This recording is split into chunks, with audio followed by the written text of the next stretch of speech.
Salut à toi, j'espère que ça va bien. Tout simplement t'abonner sur challenge67.com. Donc, tu veux améliorer ta vie, ta qualité de vie, tu veux avoir plus de résultats, tu veux trouver un équilibre de vie, tu es à la même recherche que moi d'une meilleure vision pour développer ta vie personnelle, mais tes affaires aussi en même temps. Donc, je parle de la fameuse zone de confort. Vous allez voir, la zone de confort, c'est souvent pour se protéger des peurs. Euh, Premier élément qu'il faut faire, évidemment, c'est de passer à l'action sur des choses qu'on a peur. Donc, je suis certain que tu as des choses que tu as peur, puis qui vont t'empêcher d'atteindre ton plein potentiel.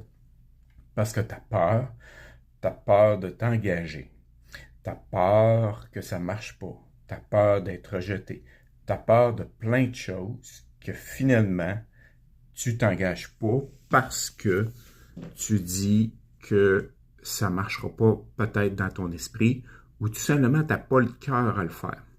Donc, il faut être vaillant, je dirais. Il faut être courageux pour faire des choses que beaucoup de monde ne font pas parce qu'ils sont dans une zone de confort. Et ça arrive à tout le monde, c'est humain. Mais quand tu vois que ça stagne, tu vois que tu décides pas, tu vois que ça prend du temps dans tes journées, tu tournes en rond, ben c'est parce qu'il y a des protections, tu as des systèmes de protection qui sont des vieux systèmes de protection de survie qui fait qu'on se met dans une zone de confort, puis que là, on se dit, ouf, je suis pas satisfait. Ben, si je suis pas satisfait, c'est parce que je passe pas assez à l'action, c'est parce que tu passes pas à l'action. Tu veux pas passer à l'action. Si tu veux pas passer à l'action, ben, c'est la même chose. Si ça va être des résultats de quelqu'un qui passe pas à l'action. Donc, on peut pas blâmer les autres. Ne blâmez pas les autres pour vos insuccès.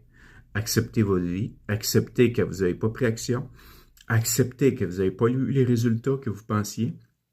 C'est ça. Et se challenger, ben, c'est pour ça que j'ai appelé Challenge 67. Il faut sortir d'une zone de confort. Si on ne se challenge pas, il n'y a rien qui change. Et ça, c'est bon aussi pour prendre des reculs.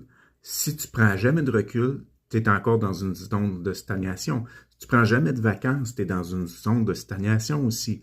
Là encore, tu as peur des dépenses, tu as peur que ça prenne ton budget parce que tu n'iras pas en vacances. Mais là, tu te fatigues, tu t'épuises, tu tournes en rond, puis tu n'as pas les résultats.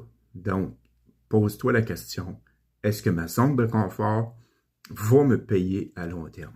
C'est ça qu'il faut se dire. Je t'invite à t'abonner tout simplement si tu veux aller en consultation privée pour justement dépasser vos peurs et dépasser vos zones de confort. Eh bien, bienvenue.